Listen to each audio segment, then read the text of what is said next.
जितने भी लोग श्रवण करने आए हैं, चाहे पंडाल के अंदर बैठे हों चाहे पंडाल के बाहर बैठे हों, एक चित्त लगाकर, मन लगाकर श्रवण करना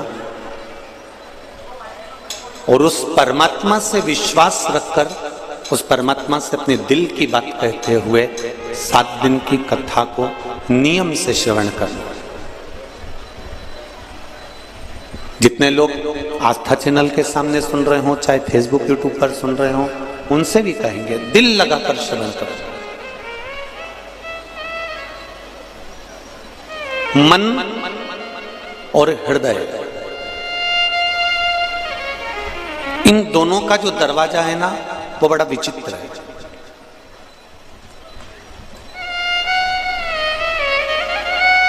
मन का दरवाजा भगवान की ओर नहीं खुलता, मन का दरवाजा संसार की ओर खुलता, और हृदय का दरवाजा संसार की ओर नहीं खुलता, परमात्मा की ओर खुलता है। इन दोनों में एक अंतर पर, मन को आप भगवान में ले जाने का प्रयास करेंगे, मन को आप भक्ति में ले जाने का प्रयास करेंगे, मन को आप सत्संग में ले जाने का प्रयास करेंगे, मन को आप कीर्तन में ले जाने का प्रयास करेंगे, ये मन भटकेगा।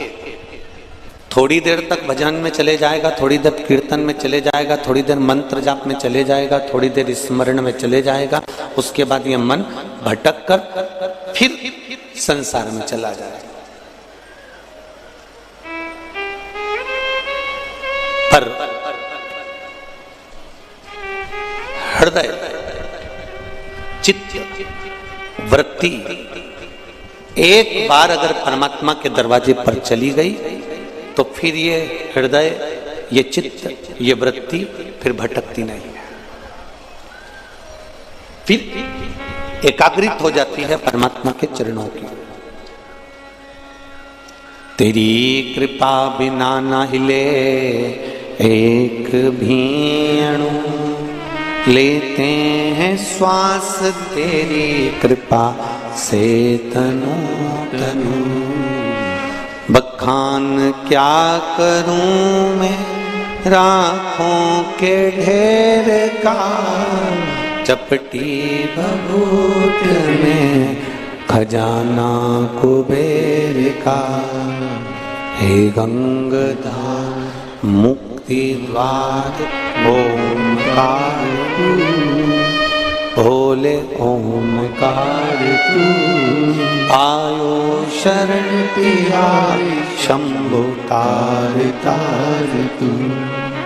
ये हृदय का जो दरवाजा है, हृदय का जो द्वार है, वो परमात्मा की ओर खुलता है, और मन का जो द्वार है, मन का जो दरवाजा है, वो संसार की ओर खुलता है।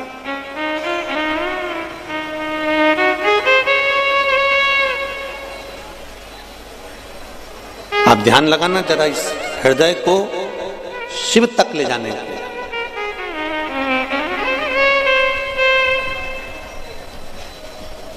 पूरा राष्ट्र शिव प्रसाद, शिव महापुराण की कथा को सुनने के लिए ललायित है। संपूर्ण राष्ट्र 2 दिन से लगातार लोगों के मैसेज आ रहे हैं कि शिव प्रसाद कथा की बड़ी उत्सुकता है कि शंकर जी के प्रसाद की महत्वता को हम जानेंगे।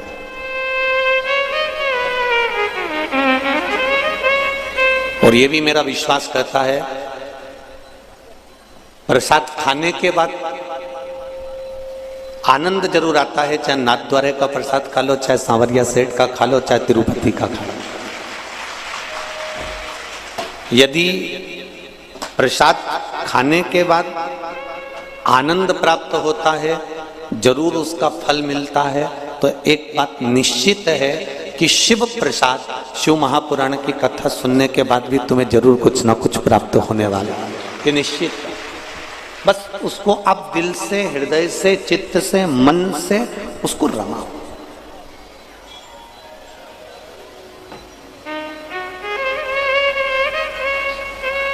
आप जितना हृदय से सुनेंगे, आप जितना हृदय से श्रवण करेंगे, पीछे की साउंड की आवाज बढ़ा दीजिए, सबसे पीछे, सबसे पीछे, और पीछे की एलईडी भी चालू कर दीजिए।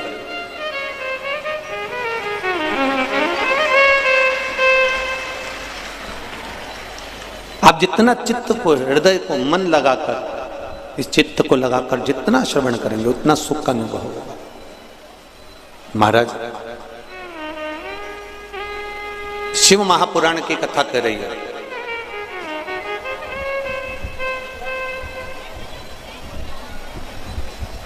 नींद आ रही है और बच्चे सोने नहीं दे आपको, तो आप बच्चे को डांट सकते हो। ये आपको पहले भी एक बार प्रसंग में कहा था। नींद आ रही है और भरचक आ रही है और बच्चे सोने नहीं देंगे आपको, तो आप बच्चे को डांट सकते हो। पर नींद आ रही है और मक्खी कान में भिन भिन कर रही है, या मक्खी तुम्हारे सामने आकर घूम रही है, तुम्हें सोने नहीं दे रही है, तो क्या तुम मक्खी को डांट सकते हो? अरे बोलो तो जरा बड़ोदरा वाला, डांटोगे? नहीं। फिर क्या करोगे? बच्चे सोने नहीं देंगे तो बच्चों को डांटा जा सकता है, पर मक्खी सोने नहीं देगी तो मक्खी को डांटा नहीं जा सकता। एक काम कर सकते हो कि चद्दर ओढ़ लोगे, रजाई ओढ़ लोगे, या फिर मच्छरदानी लगाकर मुंह को ढाककर सो जाओ। इसको समझदारी कहते हैं, इसको विद्वत्ता कहते हैं। अब जरा ध्यान दीजिएगा कि मक्खी को ना हम डांट रहे हैं, मक्खी को ना हम भगा रहे हैं। मक्खी से बचने का तरीका हमने ढूंढ लिया कि मुख पर चद्दर ओढ़ लो और रजाई ओढ़ लो या मुख ढाक लो, तो आप मक्खी आपको परेशान नहीं करेगी। उसी तरह संसार सागर में, कुटुंब में, नातों में, रिश्तों में, कबीले में, परिवार में अगर ये मन भटक रहा है और ये संसार के लोग, परिवार के लोग, कुटुंब के लोग जितने भी हैं, ये आपको भटका रहे हैं, आपके मार्ग से आपको हटा रहे हैं, तो शिव महापुराण की एक चादर एक दिन ओढ़ कर सो जाइए, अपने आप ये मक्खियां भिन भिनाना बंद कर दो। इस चित्त को, इस मन को, इस बुद्धि को, इस हृदय को आप परमात्मा में लगाना प्रारंभ कर दो। आप उस परमात्मा के पास में इस चित्त को ले जाना प्रारंभ कर दो। मैंने तेरे ही भरोसे ओ बाबा, तेरे ही भरोसे हवा बिच उड़ती जावांगी, बाबा डोर हथों छड़ी ना मैं कटी जावांगी। भोले मैं तेरी पतंग, शंभो मैं तेरी पतंग। इस चित्त को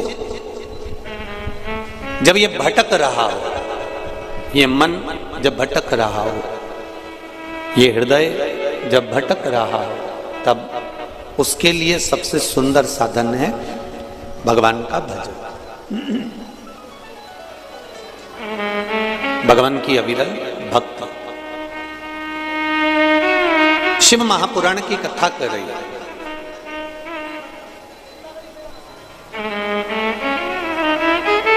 एक देवराज नाम का ब्राह्मण, जो ब्राह्मण कुल में जन्म लेने के बाद अपनी संगत से भटक गया था, अपनी संगत से भटक गया और संगत से भटकने के बाद वो शिव मंदिर में थोड़ा सा धन चोरी कर कर शंकर के मंदिर में जाकर बैठा।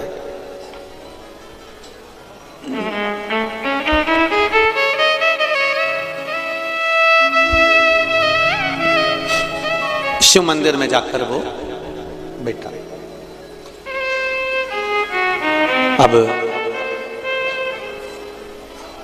शिव मंदिर के अंदर जब वो जाकर बैठा, शरीर में ताप था, शरीर ताप के कारण तकलीफ भोग रहा था। एक ब्राह्मण देवता उसी मंदिर में बैठकर शिव महापुराण की कथा का वाचन कर रहे थे। ये सब कथा आपने इस व्यासपीठ के माध्यम से बार बार सुनी है, पर कथा का जो नियम है उसके अनुसार महत्तम का जो वर्णन है उसको हम श्रवण कर रहे हैं। ब्राह्मण का कर्म था कथा कहना, तो ब्राह्मण अपने आनंद के साथ उस कथा को कह रहा है। अब देवराज नाम का ब्राह्मण उस कथा को कितना ले रहा है ये उसके ऊपर है। देवराज नाम का ब्राह्मण उस कथा को कितना प्राप्त कर रहा है ये उसके हाथ में।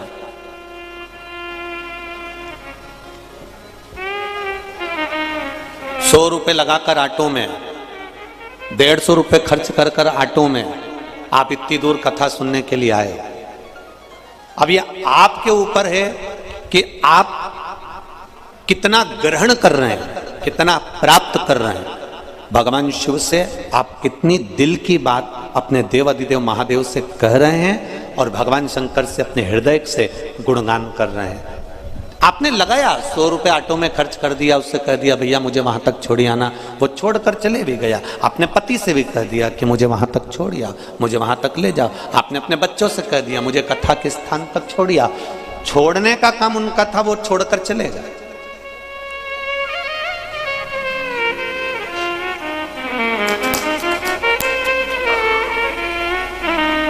भेजने का काम उनका था, उन्होंने भेज दिया।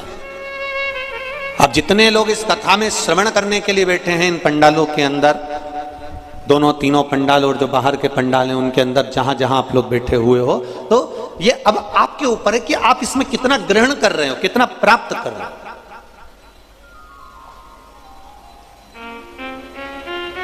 21,600 श्वास प्रतिदिन मनुष्य के शरीर से निकलती है। 3.5 करोड़ रोम छिद्र ये मनुष्य के शरीर में है और 21,600 श्वास रोज प्रतिदिन निकल रही है। और उस श्वास का बस यही एक क्रम है कि निकलने वाली श्वास तो निकल रही है, श्वास आना जाना तो चालू है, पर हम उस 21,600 श्वास में से कितनी श्वास में हम भगवान का भजन कर रहे हैं, हम कितनी श्वास परमात्मा को समर्पित कर रहे हैं, हम कितनी श्वास में भगवत नाम का, भगवान के नाम का गुणगान कर रहे हैं।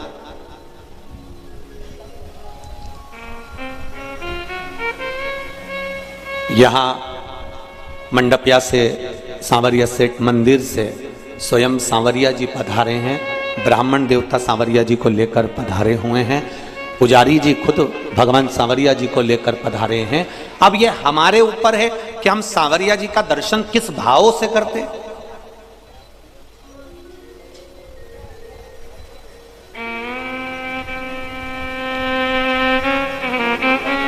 हम किस भाव से भगवान को प्राप्त करते हैं। कई लोग ऐसे भी होते हैं जो मंदिर तक चले जाते हैं, जैसे देवराज नाम का ब्राह्मण मंदिर तक गया है, मंदिर के अंदर भी पहुंच गया है, मंदिर की चौखट पर भी पहुंच गया है, मंदिर के अंदर जाकर बैठ भी गया है, पर मंदिर के अंदर बैठने के बाद भी उसका चित्त नहीं लग पाया, उसका मन नहीं लग पाया, उसका हृदय नहीं लग पाया। पहुंचने से क्या है, पहुंचने को तो तुम कहीं पर भी पहुंच जाओ, पर दिल भी तो लगना चाहिए, हृदय भी तो लगना चाहिए, मन भी तो लगना चाहिए।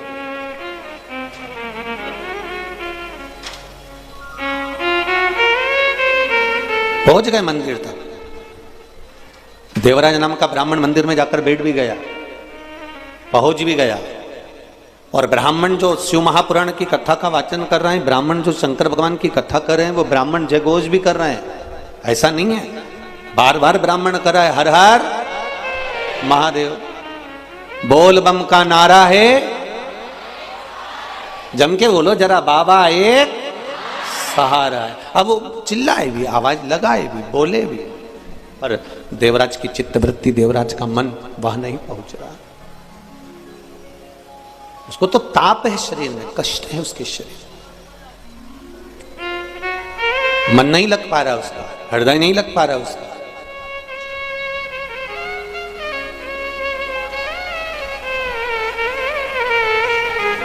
तब देवराज मंदिर से बाहर निकल गया। उसने कुछ लिया नहीं है उस मंदिर से,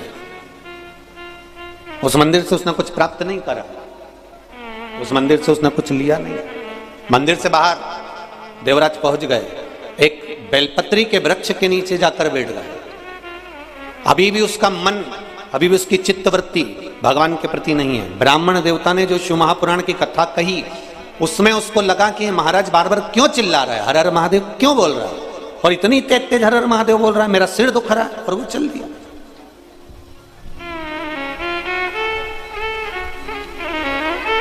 शिव महापुराण की कथा एक बात बहुत अच्छी कहती है। शिव महापुराण का कुमार खंड कह रहा है, यदि शिव महापुराण की कथा जहां होती है, जिस क्षेत्र में होती है, उस क्षेत्र से निकलकर कोई व्यक्ति अगर अनायास अंदर कथा स्थल तक पहुंचा भी नहीं है, वो भगवान की कथा में पहुंचा भी नहीं है, वो कथा में गया ही नहीं है, उसके बाद भी वो व्यक्ति केवल मार्ग से बाहर से निकल कर जा रहा है, और कोई कथा श्रवण कर कर जाने वाले व्यक्ति या कथा के मार्ग से जाने वाला व्यक्ति उसके सम्मुख में अगर आ भी जाता है और उसकी भूल से भी दृष्टि उस व्यक्ति पर पड़ जाती है, तो उसकी 71 पीढ़ी आपरूप तर जाती है। मात्र शिव महापुराण के कथा का रसतत्व ग्रहण करने वाले जीव का दर्शन मात्र से ये जीव फल प्राप्त कर जाता है।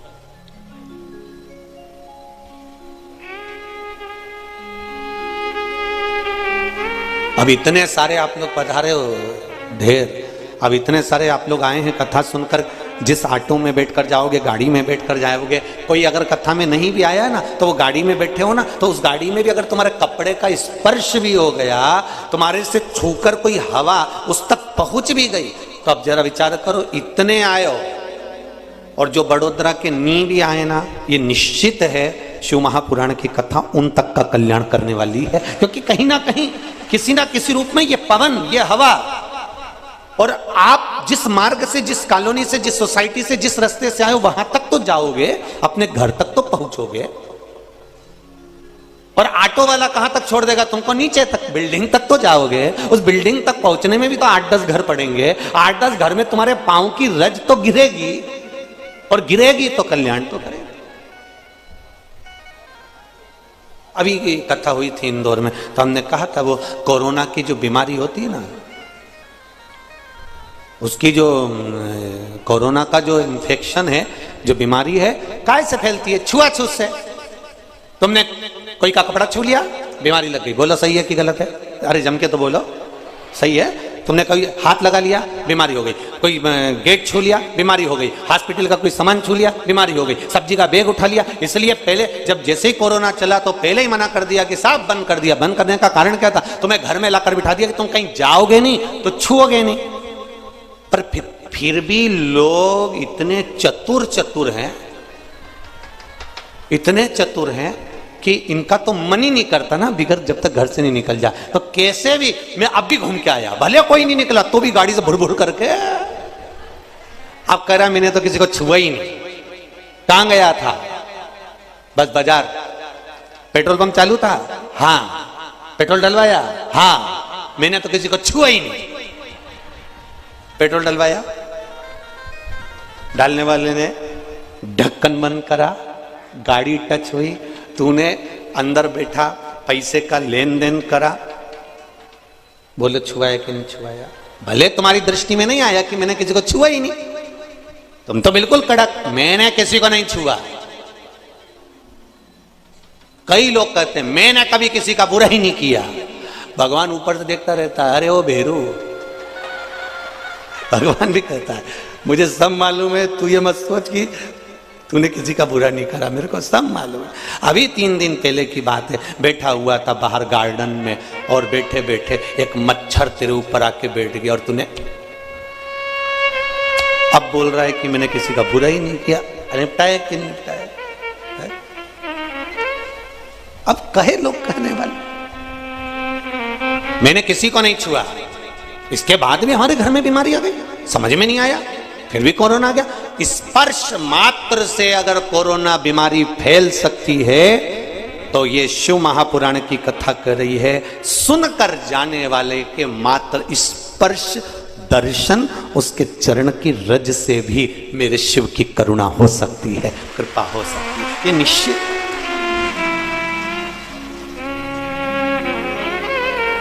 बिल्कुल निश्चित।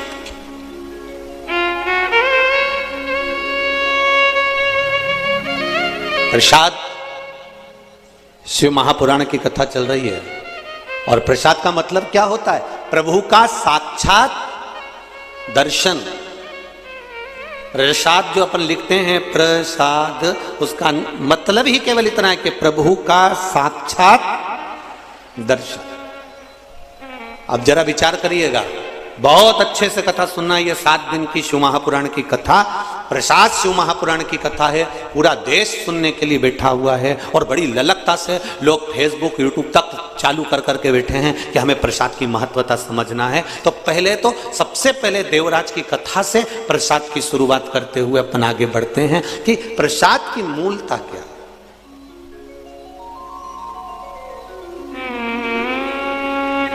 प्रभु का साक्षात दर्शन। अब विचार करिएगा, तुम बद्रीनाथ नहीं गए, तुम्हारा रिश्तेदार बद्रीनाथ गया और बद्रीनाथ से प्रसाद लेकर आया और तुम्हें दिया। बोलो दिया कि नहीं दिया? चलो जाने दो, अभी ये भी जान दो। आज की ही बात देख लो, हमारे बहेड़िया परिवार में हम लोग रुके हुए हैं। अब आज हमारी ट्रेन भी लेट हो गई 3-4 घंटा। तो अब भगवान भी पूरी परीक्षा लेता है। जो आने वाली थी सवेरे 7 बजे, वो आई सुबह 10-11 बजे। अब पहुँचे, फिर लाड लेके लाड लड़ाया, ठाकुर जी की सेवा करी, भोलेनाथ जी का पूजन किया, मंत्र जाप स्मरण कर कर कथा की तैयारी। कथा में पहुंच गए। फिर पूछा जजमान से, क्यों, कितनी देर का रास्ता है? बस 10 मिनट में पहुंच जाएंगे।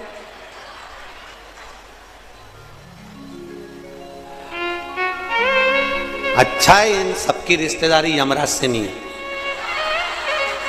नहीं तो ये यमराज इनसे पूछ ले, क्यों रे कमला बाई को लेके जाना है, कितनी बजे आऊं? बस 10 मिनट में आ जा। और मालूम पड़े कमला बाई उससे पहले की भग गई राम जी। अब इसका क्या ठिकाना? अब ये बोले 10 मिनट का रास्ता है गुरुजी। स्टेशन से चले थे जब भी यही बोले थे 10 मिनट में घर पहुंच जाएंगे। और घर से चले भी कथा स्थल तक तो भी यही बोले 10 मिनट में कथा स्थल। और मालूम पड़े घड़ी का कांटा देख देख देख देख। अब हमने सोचा कि टाइम पे पहुंच जाएं तो कम से कम ये इतने पत्र आते हैं तो पढ़ने में आ जाते हैं। अब टाइम पे पहुंचे ही नहीं तो पत्र क्या खाक पढ़ो। अब 10 मिनट में, इतने में वो बच्चा गाड़ी चला रहा था, क्या नाम उसका, हम तो नाम स्मरण नहीं है हमको इतना। हमने उससे कहा जरा जल्दी चलाओ। उसने आगे वाले को फोन लगाया, जरा जल्दी चलाओ। आगे वाले ने आगे वाले को लगाया, जल्दी चलाओ। सबने लगा दिया पर चला कोई नहीं, सब वैसे की वैसे ही चला। और ऊपर से बच्चा कुचा था तो बाहर लगा दिए ने ढोल वाले। अब हमारे मन में आया, भगवान अच्छी आज तो खुद परीक्षा लिए तूने, 10 मिनट का कहकर आधा घंटा निकाल दिया और बच्चा कुचा था तो ढोल लगाड़े ला के खड़े कर दिया।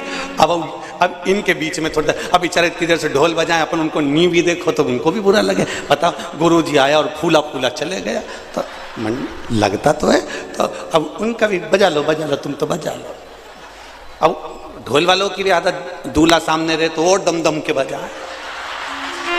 अब ढोल वाले भी बजा, अब उनको उत्साह तो बड़ा। इसका नाम बिल्कुल सही है, बड़ोदरा ही अच्छा है, एकदम बढ़िया, इसमें कोई दिक्कत वाली बात नहीं, बढ़िया। अब विचार करा जाए जरा, एक विचार अपने चित्त में आए। कोई नाथद्वारा गया, नाथद्वारा से प्रसाद आया। हम जहां पर बहेड़िया जी के यहाँ रुके हुए हैं वहां प्रसाद भी पहुंचा। आज बाबा की कृपा थी, श्री जी बाबा की, तो प्रसाद पहुंच गया। प्रसाद का मतलब क्या होता है? प्रभु का साक्षात दर्शन तो है। मना नहीं है कि प्रभु का साक्षात दर्शन नहीं, प्रभु का साक्षात दर्शन तो है। पर प्रसाद लेकर आने वाला, प्रसाद देने वाला, प्रसाद पहुंचाने वाला, ये सब कौन है? बद्रीनाथ जाने वाला बद्रीनाथ गया, नाथ द्वारा जाने वाला नाथ द्वारा गया, सांवरिया जी जाने वाला सांवरिया जी गया, एकलिंग जी जाने वाला एकलिंग जी गया, कांकरोली जी जाने वाला कांकरोली जी गया, सोमनाथ जाने वाला सोमनाथ गया।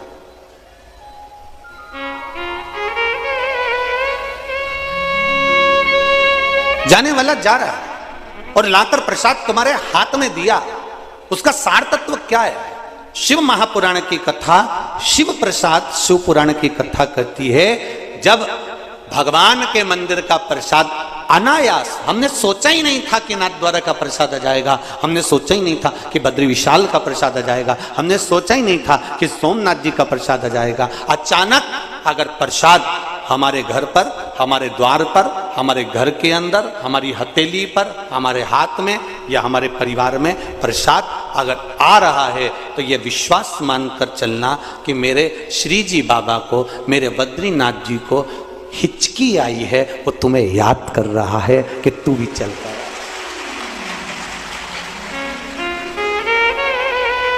उसको याद,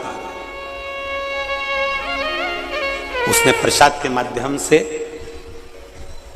प्रसाद देने के माध्यम से, प्रसाद के माध्यम से उसने ये खबर करवा दी, प्रसाद के माध्यम से उसने सूचना करवा दी कि ये प्रसाद मैं भेज रहा हूं, इसका मतलब यह है कि केवल कि आप मेरे नजदीक तक, आप मेरे करीब तक आ जाइए, आप मेरे पास आ जाइए। महाराज, प्रभु का साक्षात दर्शन। देवराज नाम का ब्राह्मण मंदिर को छोड़कर जब जाने लगा, मंदिर से बाहर निकलकर, जब देवराज नाम का ब्राह्मण मंदिर को छोड़कर जा रहा है, ब्राह्मण ने हर हर महादेव कर आवाज लगाई है, और आवाज लगाकर ब्राह्मण ने शब्द कहा, अरे बांधव थोड़ा रुकिए। देवराज नाम का ब्राह्मण मंदिर से निकल रहा है, उसके शरीर में ताप पड़ रहा है, बांधव जरा रुकिए, आप रुको थोड़ा।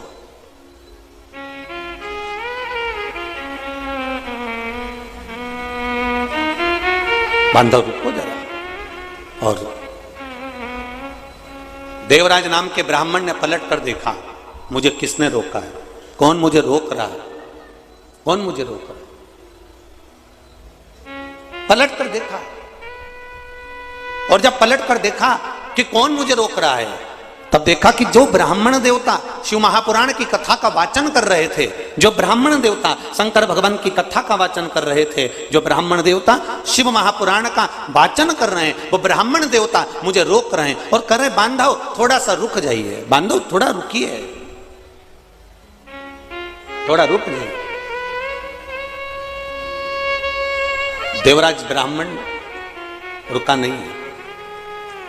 यही की यही कथा, यही की यही चरित्र, यही की यही संवाद, यही की यही कथा आपको सत्यनारायण भगवान की कथा में भी प्राप्त हो जाती है। यही की यही भगवान सत्यनारायण की कथा में भी आपको ये प्राप्त हो जाता है। यदि आपने श्रवण करी हो श्री सत्यनारायण भगवान की कथा, तो उसमें आपको ज्ञात होगा सत्यनारायण भगवान की कथा में कि एक राजा अपने राज्य से निकलकर जा रहा है, वन में भ्रमण करता करता जा रहा है, वन में डोलता हुआ जा रहा है, और वहां सत्यनारायण भगवान का पूजन हो रहा था, और पूजन होते हुए देखकर उसने प्रणाम ना करा, प्रसाद दिया, उसने प्रसाद ग्रहण नहीं करा और उस प्रसाद को छोड़कर चल दिया। प्रसाद की अवज्ञा हो गई, उसका राज सत्ता नष्ट हो गया। अर्थात प्रसाद की अवज्ञा से मतलब क्या? प्रसाद को स्वीकार नहीं करना, प्रसाद को स्वीकार नहीं करना।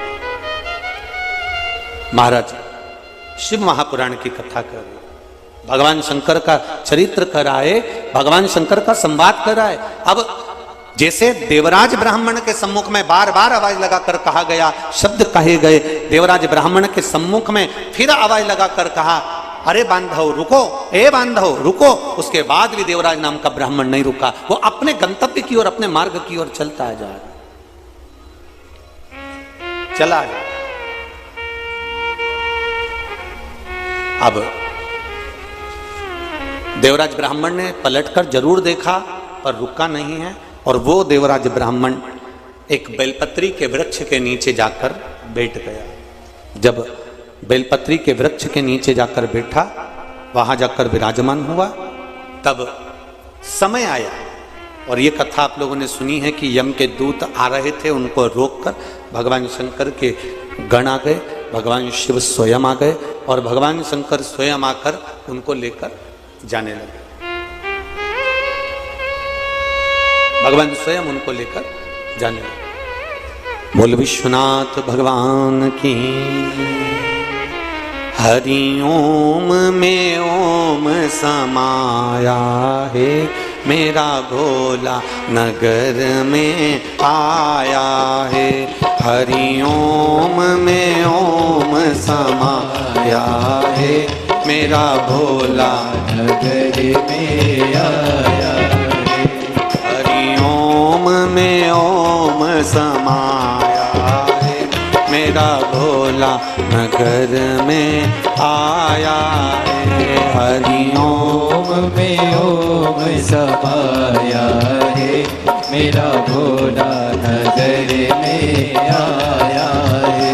हरि ओम में ओम समाया है, मेरा भोला नगर में आया है। हरि ओम में ओम समाया है, मेरा भोला नगर में आया है।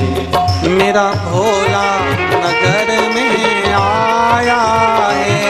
मेरा भोला नगर में आया है। मेरा भोला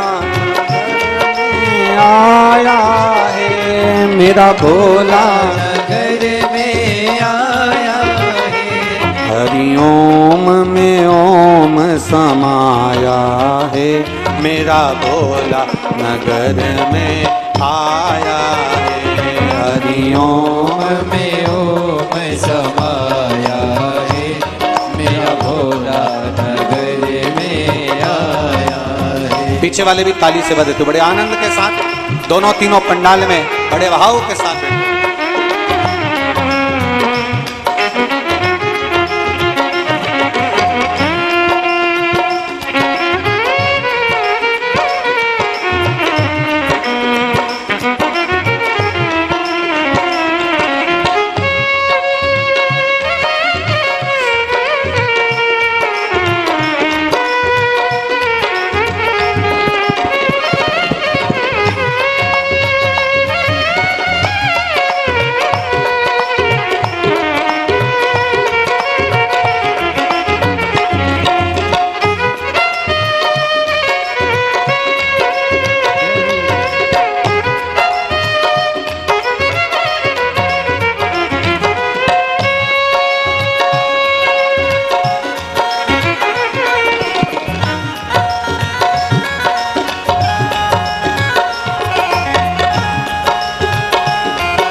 मेरे भोले के संग पर गंगा है। मेरे भोले के सिर पर गंगा है। मेरे भोले के सर पर गंगा है। मेरे भोले के सिर पर गंगा है। गंगा में ओम समाया है, मेरा भोला नगर में आया है। गंगा में ओम समाया है, मेरा भोला नगर में आया है। हरि ओम में ओम समाया है, मेरा भोला नगर में आया है। हरि ओम में ओम समाया है, मेरा भोला नगर में आया है।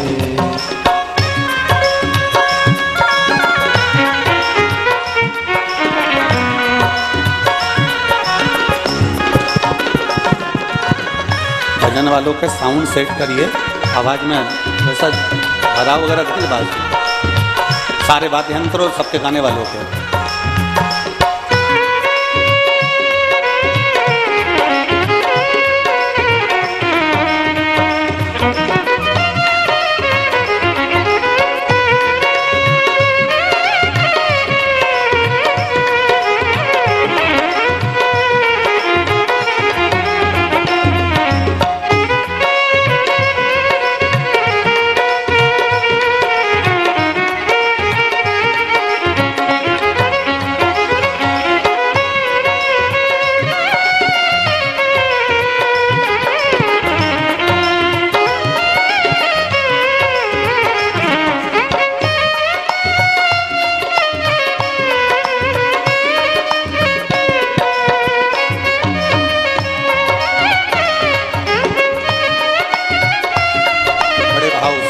के साथ ताली से बजाते हुए। मेरे भोले के माथे पे चंदा है, मेरे भोले के माथे पे चंदा है, मेरे भोले के माथे पे चंदा है, मेरे भोले के माथे पे चंदा है। चंदा में ओम समाया है, मेरा भोला नगर में आया है। चंदा में ओम समाया है, मेरा भोला नगर में आया है। चंदा में ओम समाया है, मेरा भोला नगर में आया है। चंदा में ओम समाया है, मेरा भोला नगर में आया है। मेरा भोला नगर में आया है, मेरा भोला नगर में आया है, मेरा भोला नगर में आया है, मेरा भोला नगर में आया है। हरि ओम में ओम समाया है, मेरा भोला नगर में आया है। हरि ओम में ओम समाया है, मेरा भोला नगर में आया है। आओ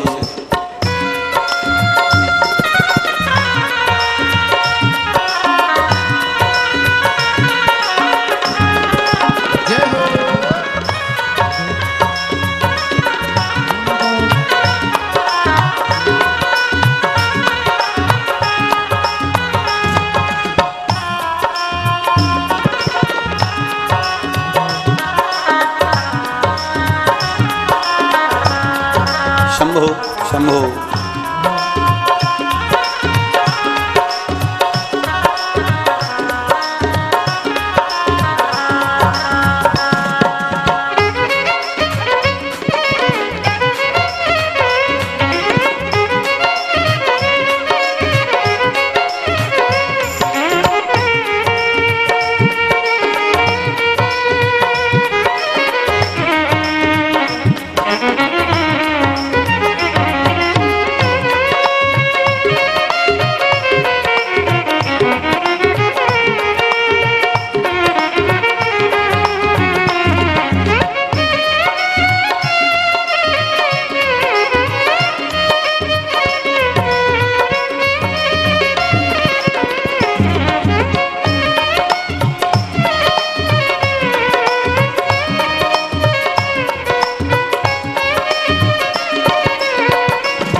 के हाथों में डमरू है, मेरे भोले के हाथों में डमरू है, मेरे भोले के हाथों में डमरू है, मेरे भोले के हाथों में डमरू है।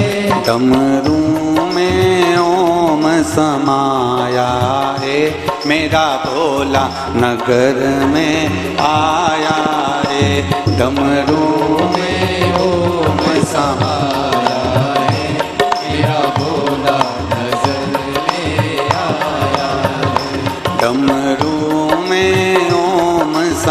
समाया है, मेरा भोला नगर में आया है। डमरू में ओम समाया है, मेरा भोला नगर में आया है। हरि ओम में ओम समाया है, मेरा भोला नगर में आया है।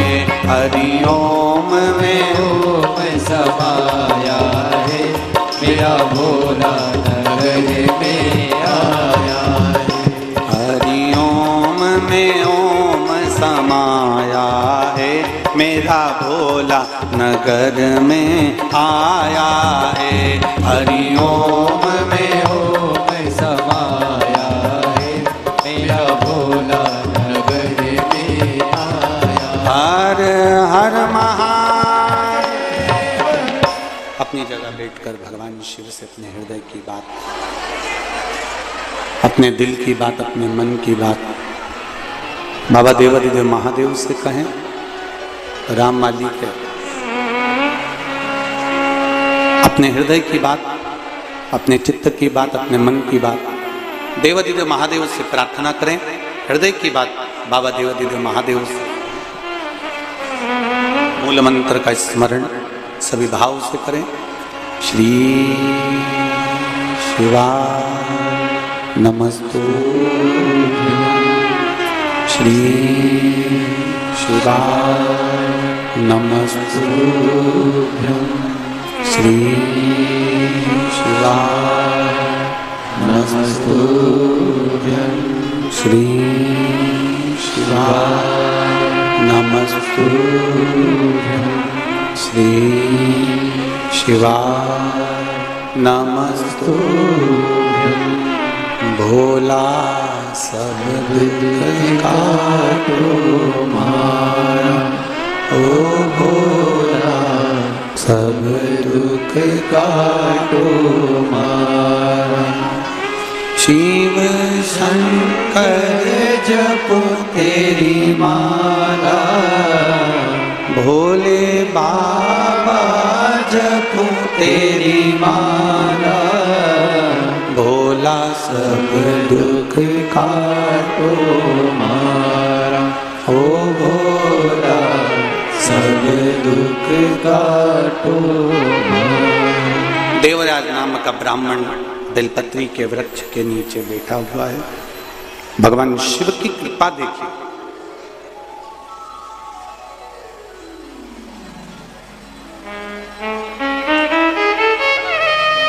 प्रसाद के लिए ब्राह्मण देवता ने भी आवाज लगाई थी कि बांधव रुको, रुका नहीं, चले गए। बेलपत्री के वृक्ष के नीचे पहुंच गया, प्राण छूटे, भगवान शिव का धाम प्राप्त हो गया। अब एक बात थोड़ा सा स्मरण में रहे आपके और हमारे। पहले भी कथा में कहा, आज फिर कर। शिव मंदिर में जाओ, शंकर जी की चौखट पर जाओ, शिव के द्वारे पर जाओ, शिवालय में जाओ, तो शिवालय में पहुंचकर आते आते एक बार भगवान देवादिदेव महादेव को वापिस पलटकर दर्शन कर कर फिर आए। वापिस पलटकर एक बार फिर दर्शन कर कर शिव की चौखट तक जाकर, शिवालय पर जाकर आप आ रहे हैं, दर्शन कर लिया, पूजन कर लिया, आराधना कर ली, या तो उनकी देहली पर बैठ जाओ, थोड़ी देर उनकी चौखट के बाहर बैठ जाओ, या फिर पलट कर एक बार फिर दीदार कर, फिर घूमकर दर्शन कर।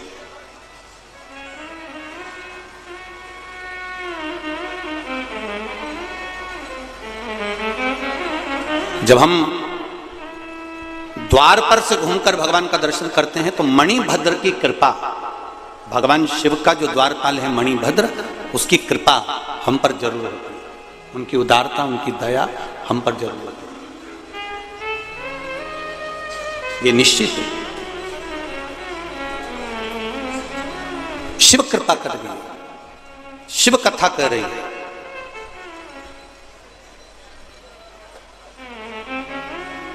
भगवान शंकर को जो चीज समर्पित होती है, भगवान शिव को जो समर्पित किया जाता है, भगवान शंकर को जो चढ़ाया जाता है, शिव से वापिस हम जो प्राप्त करते हैं वो शंकर भगवान की औषधि के रूप में प्राप्त करते हैं। अब एक बात बहुत अच्छे से ध्यान में रखिएगा,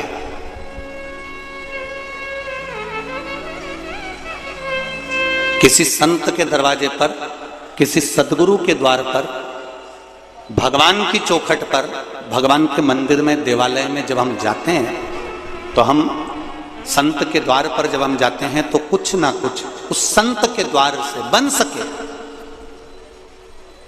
तो आप वहां से जो प्रसाद लेकर आ रहे हैं, जो आप प्राप्त कर कर ला रहे हैं, वो केवल प्रसाद नहीं होता, केवल प्रसाद नहीं है। शिव महापुराण की कथा ये तक कहती है कि केवल वो प्रसाद नहीं है, यहां तक शिव पुराण कह रही है कि जिस संत के द्वार का हम वो प्रसाद लेकर आ रहे हैं, जिस मंदिर का हम वो प्रसाद लेकर आ रहे हैं, वो प्रसाद ही नहीं रहता, केवल वो औषधि भी निर्मित हो जाती है। अगर भगवान के श्री विग्रह से वो स्पर्श मात्र हो जाए तो औषधि भी हो जाती है।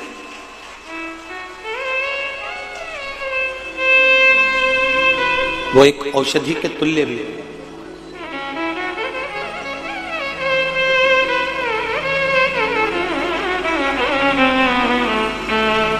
कभी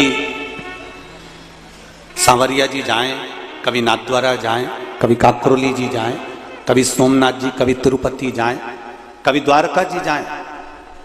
आप होटल में भोजन करो, मना नहीं है, करते ही हो, जाकर आप बुकिंग करेंगे, होटल में रुकेंगे, धर्मशाला में रुकेंगे, भवन में रुकेंगे तो बाहर भोजन करेंगे।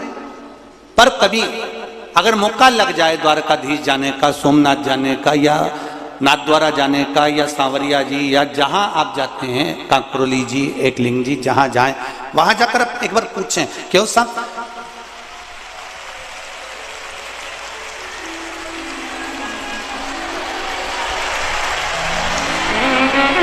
आप उनसे विनती कर सकते हैं कि साहब हमको यहां पत्तल प्रसाद मिल सकता है, यहां थोड़ा सा पत्तल प्रसाद प्राप्त तो हो सकता है क्या? आप उनसे निवेदन कर सकते हैं, आप उनसे कर सकते हैं।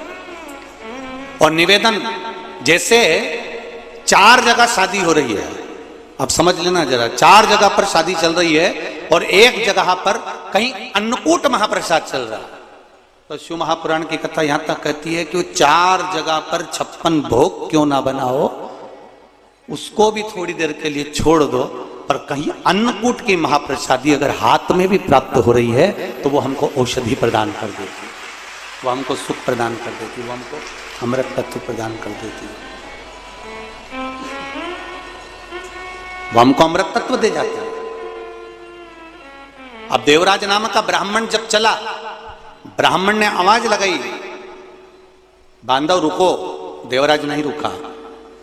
जब देवराज दहली से बाहर हो गया, दरवाजे से बाहर हो गया, द्वार से बाहर हो गया, शरीर में ताप पड़ रहा था, शरीर में कष्ट हो रहा था। शरीर में ताप पड़ने के कारण जब वो दरवाजे से बाहर निकला, उस समय पर देवराज नाम के ब्राह्मण को वहां पर कुछ सामग्री, जैसे आपको पहले भी कथा में कहा कि शिव जी को जो चढ़ता है, शंकर भगवान को जो समर्पित होता है, बेलपत्री शिव जी को जो समर्पित होती है, जल जो शिव जी को समर्पित होता है, वो थोड़ा सा कहीं चरणामृत के रूप में, थोड़ा सा कुछ पंचामृत के रूप में देवराज नाम के ब्राह्मण को भी प्राप्त हो गया।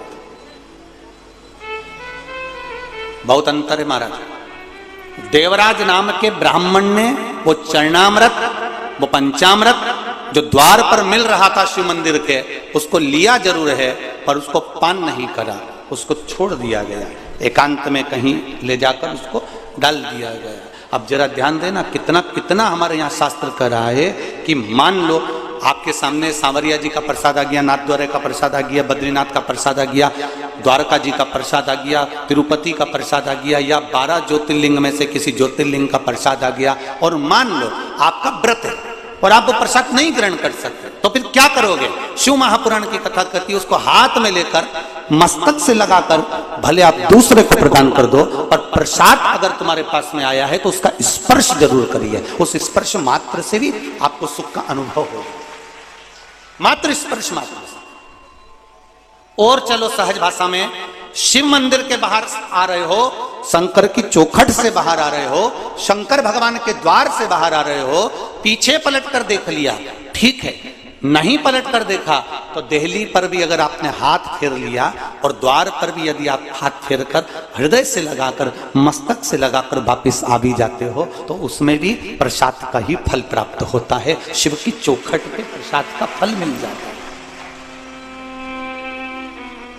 शंभु शरणे पड़े मांगो घड़ी घड़ी, दुख काटो दया करी ने दर्शन आपको। एकमात्र प्रसाद का सम्मान, आदर, सत्कार और उसका फल हमारे जीवन में सुख प्रदान कर जाता है। श्रीमद् भागवत, आत्मदेव नाम का ब्राह्मण जिसकी पत्नी को संतान नहीं है, आत्मदेव नाम का ब्राह्मण अपने प्राणों को त्यागने गया, ये श्रीमद् भागवत कहती है। और जाते जाते एक संत मिल गए, संत के चरण पकड़ लिया, बाबा मेरे यहाँ संतान नहीं है, आप कृपा करेंगे? होगी। संत ने कहा तेरे यहाँ 7 जन्म तक संतान का सुख नहीं है।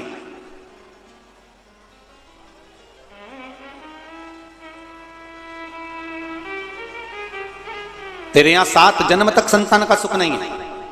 अब देखिए प्रसाद में क्या बल होता है, जरा विचार करिएगा जरा।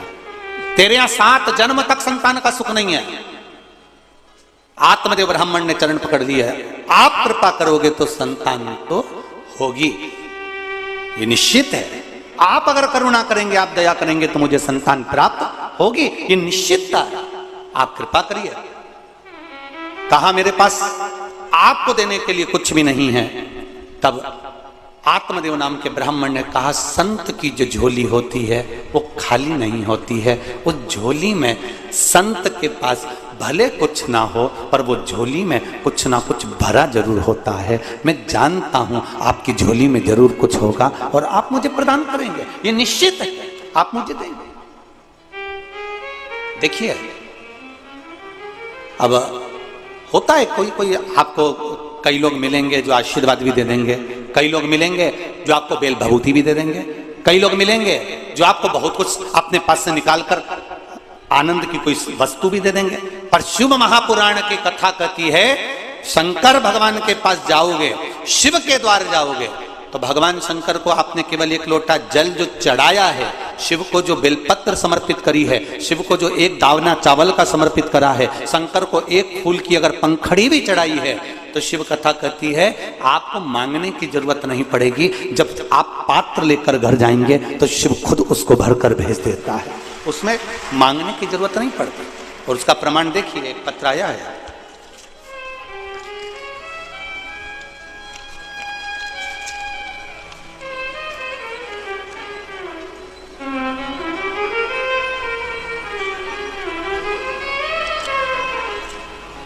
मेरा नाम मंगलाबेन शशिकांत ताबे है। हम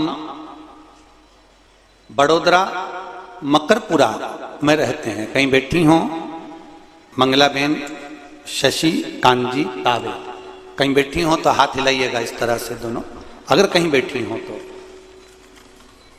अब दोनों तीनों पंडाल में हमारी दृष्टि तो कहीं जा नहीं रही होगी, आप लोगों को अगर कहीं दिखती हो और हाथ हिलाएं तो अवश्य कैमरे वाले उनका स्मरण करें। मेरा नाम मंगलाबेन शशिकांत तांबे है। हम बड़ोदरा मकरपुरा में रहते हैं। मैं गायन के हॉस्पिटल में नर्स की नौकरी करती हूँ। मेरी बेटी की शादी को 7 साल हो गए, फिर भी बच्चा नहीं हुआ। हमने बहुत इलाज किया, उसे एक बार ट्यूब में गर्भ रहा तो ट्यूब निकालनी ही पड़ी। उसकी एक ही ट्यूब थी। सभी डॉक्टर कह दिए थे कि इसको IVF करवाना पड़ेगा तो ही बच्चा होगा। हमने 2 बार उसको IVF भी करवाए, फिर भी नहीं हुआ। बाबा, मुझे बेटी की बहुत चिंता थी, मैं 20 साल से सबकी डिलीवरी करवा रही थी हॉस्पिटल में, क्योंकि मेरी नौकरी थी। सबको संतान होती, मेरी बेटी के यहाँ कोई संतान ना। सोनोग्राफी सेंटर में मेरी बेटी भी नौकरी करती है, सबका रिपोर्ट बताती है, पर उसको भगवान ने संतान नहीं दी बाबा। एक दिन मेरी जेठानी ने बताया कि हम उसे सीहोर लेके जाते हैं। जेठानी आपकी कथा 2-3 साल से सुनती थी और हम भी सुनने लगे और हमारी बेटी को सीहोर लेकर गए। 26/2/2022 को सीहोर कुबेरेश्वर धाम पर पहुंचे। वहां आपकी कथा 26/2/2022 को चल रही थी।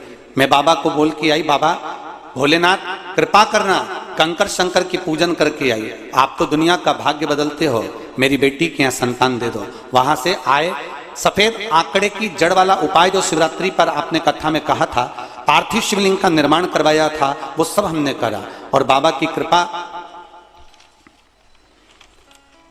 उदारता इतनी रही, बाबा ने ऐसी कृपा कर दी। 26/2/2022 को हम सीहोर गए और 26/6/2022 को उसे गर्भ ठहर गया।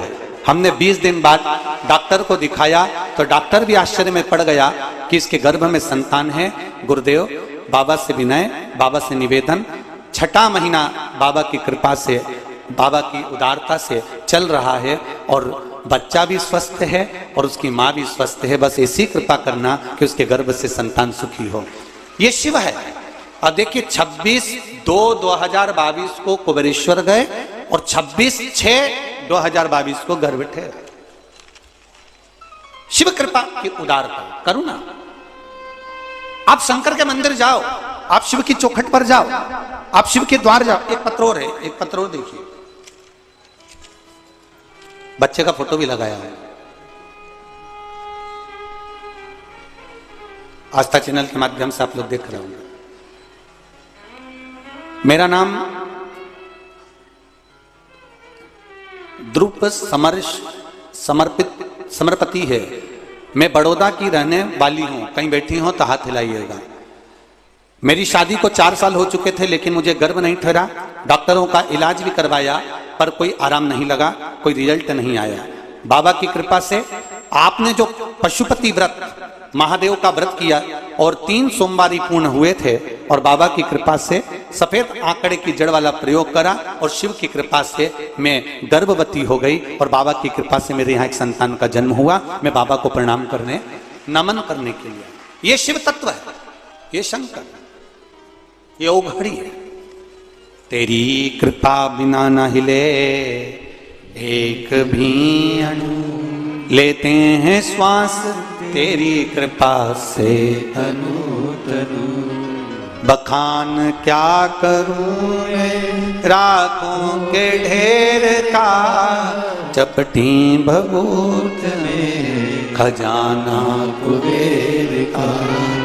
हे गंगधार मुक्ति द्वार ओमकार तू, भोले ओमकार तू।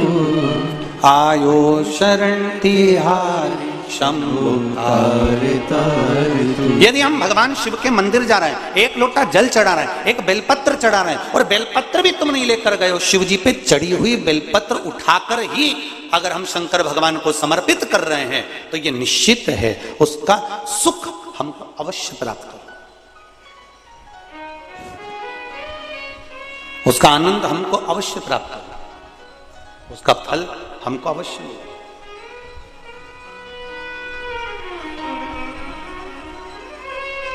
केवल उसकी चौखट तक पहुंच जाना, उसके द्वार तक चले जाना।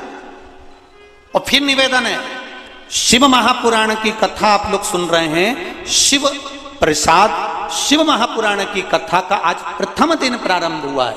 ये निश्चित है इस पंडाल में भले आपको प्रसाद मिले ना मिले, क्योंकि शिव महापुराण का मूल प्रसाद है शिव कथा। और आप लोगों से भी निवेदन है, ये जो कथा का प्रसाद मिलता है यही प्रसाद हमको जनमानस तक पहुंचाना है और इसी प्रसाद से ही बाबा कृपा कर सकता है। उसका जो आनंद है वो हमें प्राप्त हो सकता है। हमें किसी आडंबर की या कहीं जाने की जरूरत नहीं पड़ती। हमें तो केवल देवाधिदेव महादेव के दर्शन करना, उसकी भक्ति धारण करना, उसका आनंद प्राप्त करना। उसका भजन प्राप्त करना। शिव कथा कर रहे, आत्मदेव नाम का ब्राह्मण श्रीमद् भागवत में कहा संत के चरण पकड़ लेता है और संत से कहता है आप अगर कृपा करेंगे तो मेरे को अवश्य संतान की प्राप्ति होगी, आप करुणा करिए, आप कृपा करिए, आप दया करिए।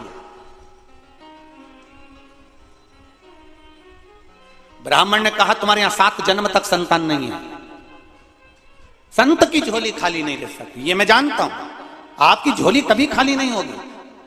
संत यदि साधु गुरु ब्राह्मण संत सन्यासी तपस्वी साधक उपासक मात्र अपनी दृष्टि ही दे देते हैं तो वो भी किसी प्रसाद से कम नहीं होती, उनकी दृष्टि से भी हमारा कल्याण निश्चित हो जाता है।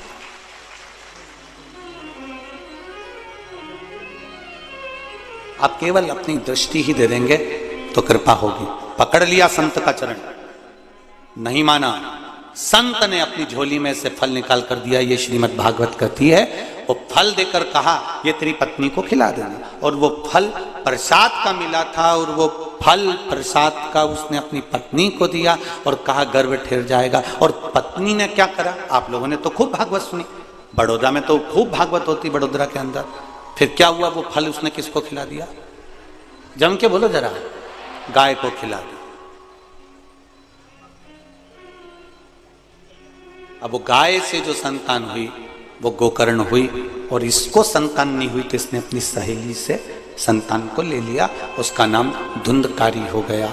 एक जरा सा प्रसाद का अपमान हुआ था, और वो प्रसाद का अपमान इतना हुआ कि धुंधली को कुएं में कूद कर अपने प्राणों को त्यागना पड़ा। एक बात आप लोगों से थोड़ा सा कहना चाहेंगे, थोड़ा अगर आप लोगों को अच्छी लगे जिंदगी में तो उतारिएगा जरूर। हमारे यहाँ शिव महापुराण में लिखा है शंकर भगवान का जो प्रसाद होता है, चलो शिव पुराण का नहीं मानो तो स्कंद पुराण का मान लो, 16 सोमवार संकट सोमवार आप में से किसी ने करें? 16 सोमवार कोई करें यहाँ पर? संकट सोमवार किसी ने व्रत करें? बहुत से लोगों ने, रखो 16 सोमवार संकट सोमवार के अगर कोई व्रत करता है, 16 सोमवार के व्रत करता है तो उसमें जो प्रसाद बनता है चूरमे का, और जब उद्यापन होता है, उद्यापन में जो प्रसाद बनता है उस प्रसाद को उसी दिन समाप्त करना पड़ता है।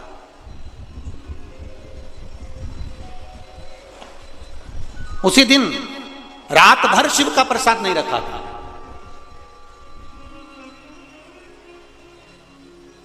ये अब तो बहुत ज्यादा संख्या में भीड़ होने लगी, इसलिए बेलपत्री व्यासपीठ से देना बांटना बंद कर दिया। नहीं तो पहले सा शिव महापुराण के अनुसार 6 दिन तक व्यासपीठ पर शिव पोथी पर जो बेलपत्र चढ़ती है वो बेलपत्र औषधि का कार्य करती है। 7वें दिन जो बेलपत्र चढ़ती है वो कुबेर भंडार का कार्य करती है। ये शिव महापुराण में आपने कई बार सुना हो। 6 दिन तक बेलपत्र जो बाबा को समर्पित कर कर, पोथी की बेलपत्र पहले हम लोग दे दिया करते थे। किसी का कमर या बहुत ज़्यादा कोई डिप्रेशन में रहता था, या कोई का शरीर में बहुत कहीं डायलिसिस चल रहा है या कैंसर चल रहा है, तो यहाँ की बेलपत्र दे देते। अब इतना भीड़ होने लगा तो बेलपत्र आपको नहीं दे पाते। पर शिव महापुराण की कथा करे, शंकर भगवान का चरित्र कह रहा है, शिव स्मरण कर रहा है।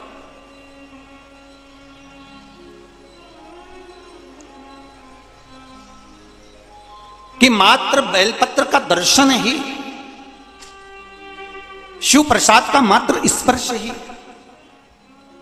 हमको सुख देता है।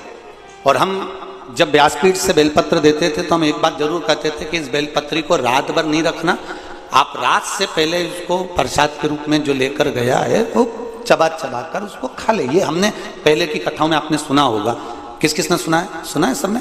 तो पहले की कथा में आप लोगों ने श्रवण किया होगा। हम कहते थे इसको रात भर नहीं रखना, इसको पूरा चबा चबा कर खा लेना। उसका तत्व, क्योंकि जैसे जैसे रात्रि बढ़ती चली जाती है, जैसे जैसे रात्रि का क्रम बढ़ते चले जाता है, भगवान शंकर का जो प्रसाद होता है उस प्रसाद पर भगवान शंकर के गणों का हिस्सा प्रारंभ हो जाता है। भगवान शिव के गणों का हिस्सा प्रारंभ हो जाता है।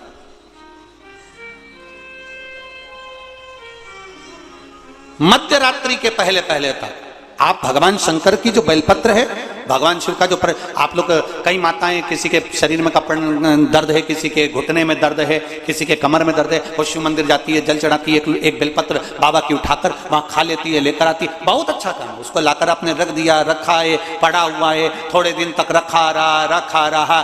केवल शिव महापुराण की कथा ऐसी है जिसके अंतर्गत शास्त्र वर्णन करता है कि जो प्रसाद आपने शिव जी का लेकर आए हो उसको रात्रि के मध्य से पहले उसको पूर्ण तरह से समर्पित कर दो। नहीं तो कई बार हम बड़े बड़े मंदिर जाते हैं, वहां से बहुत सारा प्रसाद लेकर आ जाते हैं, लेकर तो आ गए, लेकर तो हम आ गए, अब वो प्रसाद थोड़े दिन तक तो तुमने 2-1 दिन तक तो खाया, खाने के बाद उस प्रसाद को फिर फ्रिज के ऊपर रख दिया, फ्रिज के ऊपर से उठाया, फिर फ्रिज के, बोलते जाओ जरा, बोल तो, फ्रिज के अंदर रख दिया, फ्रिज के अंदर रखा, सब्जी के पीछे गया, दूध की भगोनी के पीछे गया, फिर फल के पीछे गया, फिर 9-10 दिन बाद याद आया प्रसाद, 9-10 दिन बाद आया प्रसाद। अब प्रसाद को हिड़कर खाने लगे तो उसमें घी की गंध आने लगी, घी की गंध आने लगी तो तुमने सोचा अब ये गड़बड़ हो गया। अब किसको दिया? बर्तन वाले, गाय नहीं, तुम इतनी जल्दी गाय को दे दोगी? हो गया कल्याण। बर्तन वाली को, सफाई वाली को, सुन, मैं वहां गई थी ना, वहां से बहुत सारा प्रसाद ले आई थी, रखा है तो ले जाना, सबको दे देना। आज के जमाने की बर्तन वाली, तुम जितना वीआईपी नहीं खाओ उससे दुगना ही वीआईपी वो खाए। तुम्हारा ये घी की गंधा ये खाए। अरे रेंदोरी बड़ोदरा वाली हो, रेंदो तुम मेरी बहन हो, तुम तो रेंदो, गजब। तुमने दिया बर्तन वाली को, बर्तन वाली ने परसा लेकर गई, रास्ते में जाते जाते उसने देखा, ला खा लो, भूख लग रही थी, 2-4 जगह बर्तन मांजना थे तो उसने लिया मुंह में। ये भाभी तो बहुत गजब करी, काय का प्रसाद दिया। वो चलती चलती उसने कहीं पटक दिया, पटका गया। अब वो गाय के पास गया, जमीन पर गया, गटर में गया कि कहाँ गया, उसका दोष उसी को लगेगा जो लेकर, जैसे गौदान, तुमने तो ब्राह्मण को गाय दान दे दी, संकल्प तुमने छोड़ा, दान तुमने दी, ब्राह्मण गाय लेकर गया, जब तक दूध दी तब तक रखा, दूध देना बंद कर दी, उस ब्राह्मण ने दूसरे को बेच दी, दूसरे ने तीसरे को बेची, तीसरे ने चौथे को बेची, बेचते बेचते वो गाय कसाई के पास पहुंच गई। गाय जब कटी, दोष इनको नहीं लगा, दोष उसको लगा जिसने हाथ में जल, चावल, पुष्प, सुपारी लेकर, एक सिक्का लेकर जिसने संकल्प छोड़ा।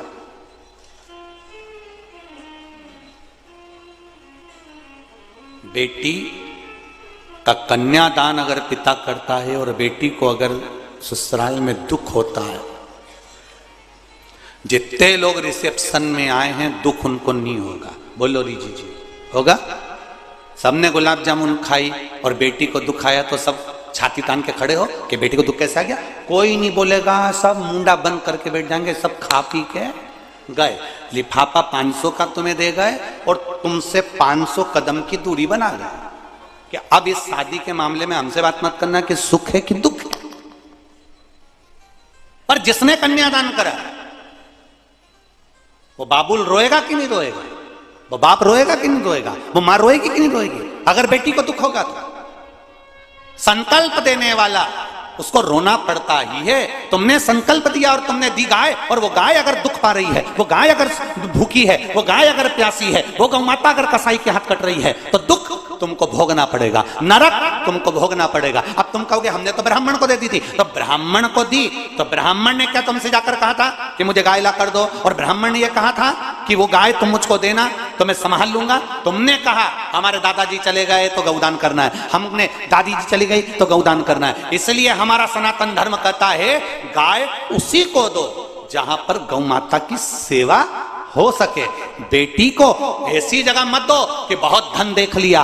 बेटी को देने से पहले ये देखो कि जिस जमाई के साथ बेटी को दे रहे हो, जिस लड़के के साथ बेटी को ब्याह रहे हो, वो बेटी को सुखी रखेगा कि नहीं रखेगा। मालूम पड़े पेट्रोल पंप देख लिया, ने गाड़ी ने बंगला देख लिया और रोज बेटी आंख से आंसू ढाल ढाल के रोए अपने पापा से कि पापा कहाँ दे दी, धन की अपने यहाँ कमी थी क्या बाबूल? अगर देखना था तो लड़का तो अच्छा दिखना था, मदिरा का नशा करता है, व्यसन करता है, गालियां देता है, अपशब्द कहता है, तो ऐसा धन किस काम का? वो संपदा किस काम की? कन्यादान करने वाले बाबुल को रोना पड़ता है, गौदान करने वाले व्यक्ति को रोना पड़ता है। उसी तरह शास्त्र यहां वर्णन कर रहा है, शास्त्र कर रहा है प्रसाद आप लेकर आए, उतना लेकर चलो और लायो, डलिया भर कर लायो, डब्बा भर कर लायो, मिठाई ढेर सारी लायो, तो उसको बांटते हुए चलो। पर आसक्ति इतनी प्रबल होती है, जब प्रसाद ज्यादा दिखता है तो हमारी आसक्ति भी बढ़ जाती है। हमारे पास में 10 किलो लड्डू रखे रहने दो, अभी बाद में दूंगी, रखे रहने दो, अभी बाद में दूंगी, रखे रहने दो, बाद में दूंगी। फिर विचार आया कि मेरा बेटा खाएगा, बेटे ने विचार करा पत्नी खाएगी, पत्नी ने सोचा पोता खाएगा, पोते ने सोचा बच्चा खाएगा, जीजी खाएगी। वो प्रसाद रखा रखा रखा रखा रखा रखा, सब एक दूसरे का इंतजार कर रहे हैं, ये खाएगा वो खाएगा, किसी ने नहीं खाया।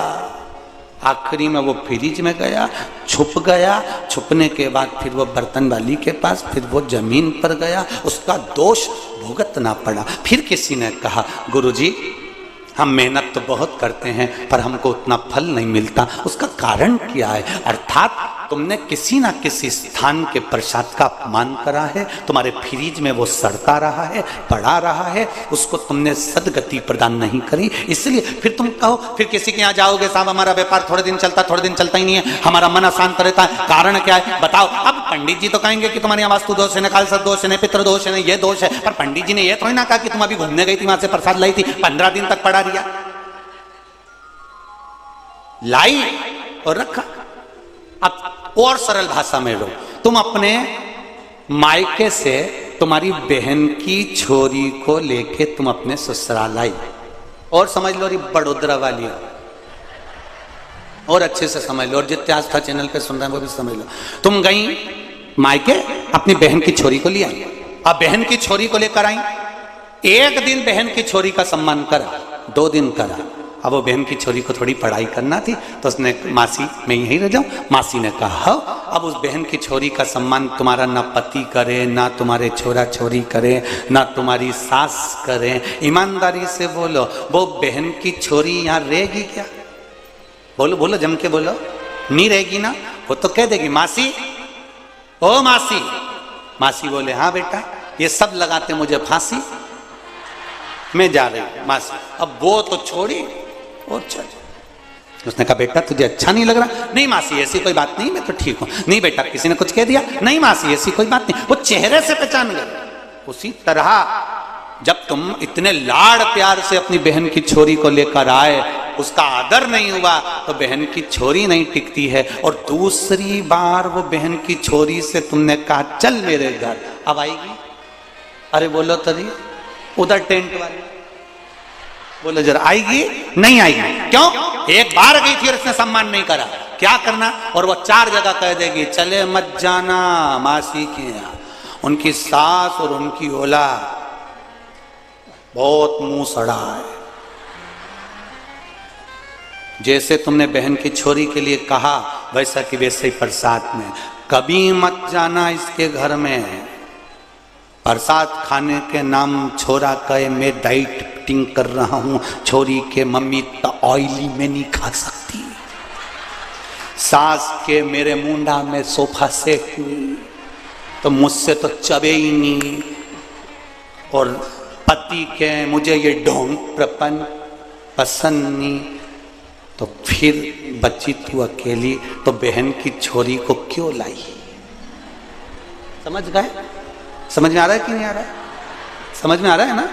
हाँ, नहीं तो भाषा का अंतर आ रही है, और थोड़ा बहुत हम मध्य प्रदेश के तुम गुजरात के,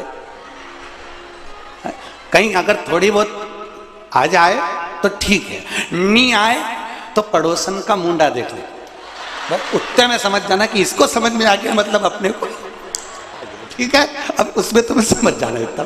अब बहन की छोरी को लेकर अब कौन आ रहा है? अब भगवान कहे कि अब प्रसाद का इसके यहाँ सम्मान नहीं है। जब प्रसाद का सम्मान नहीं मतलब मेरा सम्मान नहीं, तो भगवान उसको स्वीकार नहीं कर।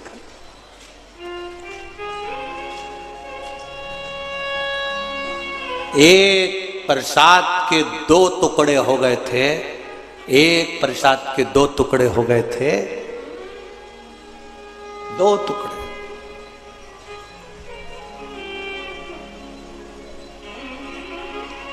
तो नारी को भी आधा आधा ही फल प्राप्त हुआ था। जरासंध की मां, सुनिए कथा। राजा जरासंध की माता के पास में,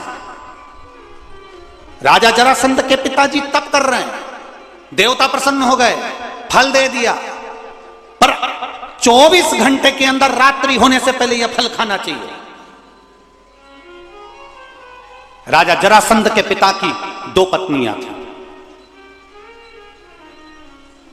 फल भेजा, पक्षी को बुलाया, पक्षी जल्दी आ, ये फल ले जा, मेरी पत्नी को दे दे, रात होने से पहले खिलाना, ये फल ले जा, ये शिव का प्रसाद है, ले जा। फल पहुंचा पत्नी के पास में। पत्नी ने विचार करा, हम राजा की 2 पत्नियां, फल एक है, क्या करना चाहिए? काट कर खा लेना चाहिए। दोनों ने आधा काट कर खा लिया। राजा को लगा कि मेरे यहां संतान नहीं थी, भगवान ने कृपा कर दी, मेरी दोनों रानियां गर्भवती हो गई। जब इनके गर्भ से संतान हुई